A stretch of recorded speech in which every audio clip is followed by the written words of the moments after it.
Learn to be super successful. Subscribe to my channel, Meathead. Another system ended in 2021 in the UK. They don't have it anymore. Okay, but there are other systems. Where the loan is 100% guaranteed. To the extent that the bank still wants you to put 5, 10, or 15, or 20% collateral is because even though the government by statute says it's 100% guaranteed, they still want you to have money for pressure, really. Pressure.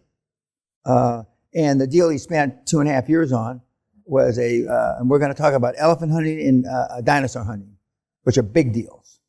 And I led him down that primrose path of the big deal. Somebody wrote a check for $6 million cash and stole it from us literally as we were falling into the end zone. As we were falling into the end zone, somebody wrote a $6 million check. And if I could have gotten there, I would have written a check for $6 million. I don't put money in anything. Never. If they were going to kill you tonight and disembowel you and stick your body parts up your husband's ass, I wouldn't give you a nickel. But I was on my way to to sign the check. But somebody was there before me. But it was a $100 million deal down for $6 million. There are some levels that I will put my money up where I believe that the risk is pretty minimal. But he spent, and that took the wind out of him. It didn't take the wind out of me, but took the wind out of him, and he had to recover. And the best, they tell me if you fall off a horse, the best thing is to get back on the horse. They tell me that. I've fallen on the horse, I stopped riding. I was in a near fatal skiing accident where I almost killed myself. I stopped skiing. But I've fallen off many different kind of horses with 2 legs, and you get right back on. And that's what I told him to do, and that's what he did. He was a little sluggish in the beginning because he was still battered from the big deal that fell apart.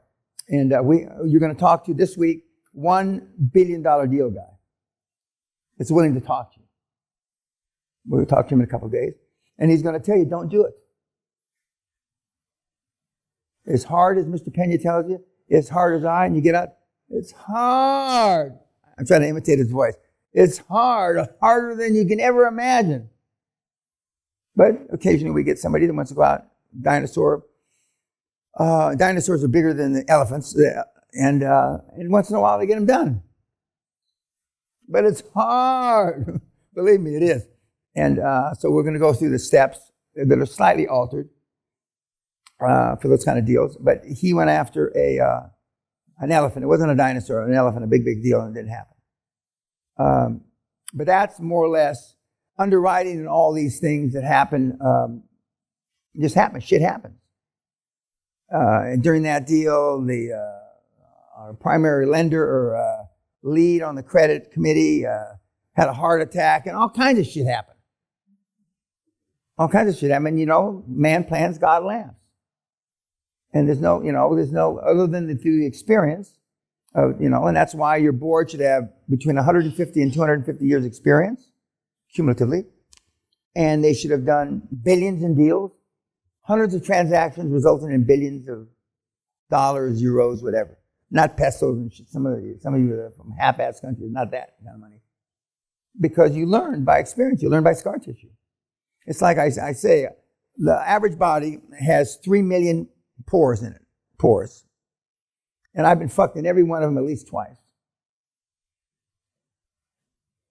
It's hard to figure out a way to fuck me I haven't been fucked before. And that's what you want on the board. Well, you're more or less a neophyte. There's a couple of you that think you've got some experience, you don't. Okay? But, and that's what the board's there. And that's why they're getting their 2, 4, 8, 12, 10%, 15% free founders equity. And you heard Gabriel earlier, you got to call on them. You got to lean on them. They're not going to volunteer. In the beginning, they're rarely will the board volunteer any information because they want to see you bring deals to the forefront. Now, Gabriel doesn't hardly prospect because he's got deal flow. Andreas doesn't hardly prospect because he's got deal flow. I mean, now they lift their kimonos up and they give you their access. This is the board members and the professionals, the accountants and lawyers, and the banks give you access to their Rolodex in the old days, whatever they call Rolodex now.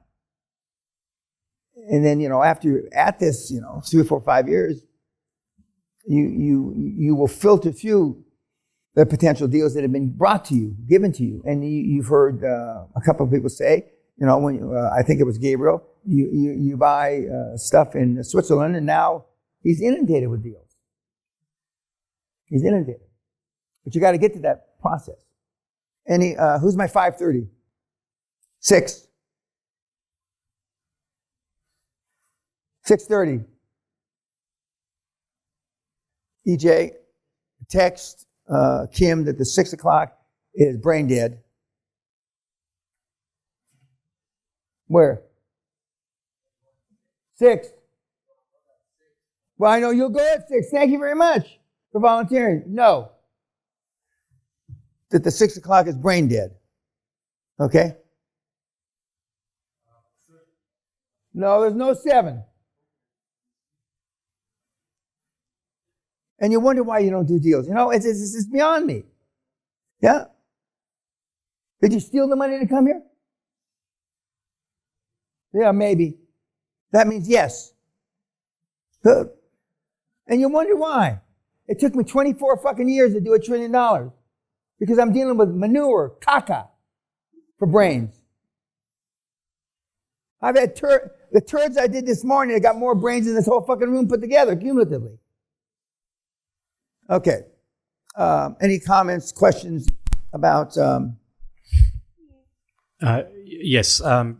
2 questions. First of all, was an asset or share purchase? Because we haven't heard anything. We haven't talked about that yet. Okay. But in this particular case, they were more...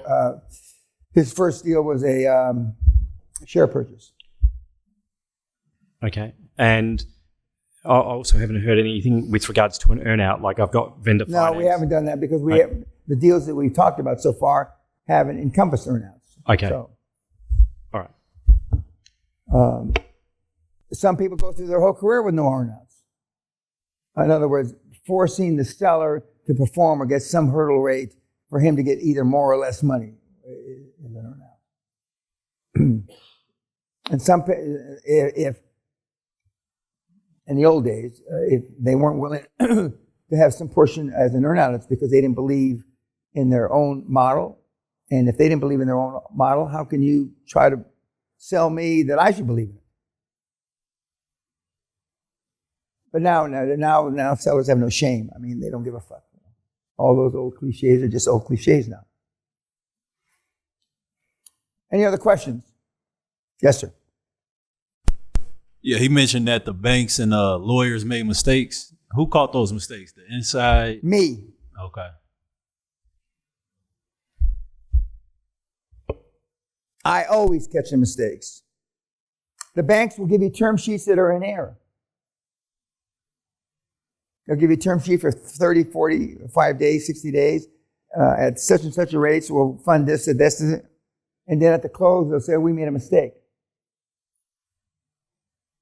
Remind me tomorrow to tell you about the kid that had to come up with $40,000 cash in 2 hours to close the deal because the bank made a mistake. Remind me to tell that story tomorrow. True story. Story means like it's bullshit, but it's not, facts. And it's happened to me, I won't say countless times, but a whole bunch of times. Yes, sir. Mr. Peña, you were talking about earlier on the quickest way and the easiest way is healthcare. Easiest way is healthcare. And you said home health. That's the lowest end of assisted living and or home health. Yeah. But then why did I forgot his name now, the pig fucker, why did he do the first deal was 12 million? That seems quite hard. Because it was a home health, but a big home health deal. It was a big lower tier. Remember, she had 100 employees or 200 employees? What he didn't say is they had 400 or 500 patients. It was a big deal. The rule of thumb in the UK, Germany, and the United States is 40 beds is where the economies of scale start to kick in. 40 beds. Not 8 beds here and across, and we've had morons in here. They came up with 38 beds in 5 locations. Probably related to you, moron. No, 40 beds in one location. But you're going to, yeah, that's why the joy of not having to read your weekly reports anymore is the joy that I don't have to read them anymore. Because, I mean, you don't, if Dan says 40 beds, he means 40 beds. Not 12, 11, and 9. And the reason why you don't do it, because you can't get 40 beds. So you're trying to bubble gum it, masking tape it together. Well, in that first deal, it was, I don't know, 290 or 390, I forget how many. So when you said 40 bed in one location, is that one physical building or could it be in the same town? No, not the same. One building. Thank you. Unless it's across the street or something, you know. Unless it's juxtaposed conveniently. But it's not going to be that way. One's going to be, my mother-in-law lives in a home in Yorkshire, and my wife's brother lives in a home in Blackpool. So when we drive down to London, we stop off in Yorkshire to see the mom, we spend the night, and then when we come back from London, we stop off in Blackpool. Okay? And there are, in those two locations separately, there are thousands and thousands and thousands of assisted living. Thousands.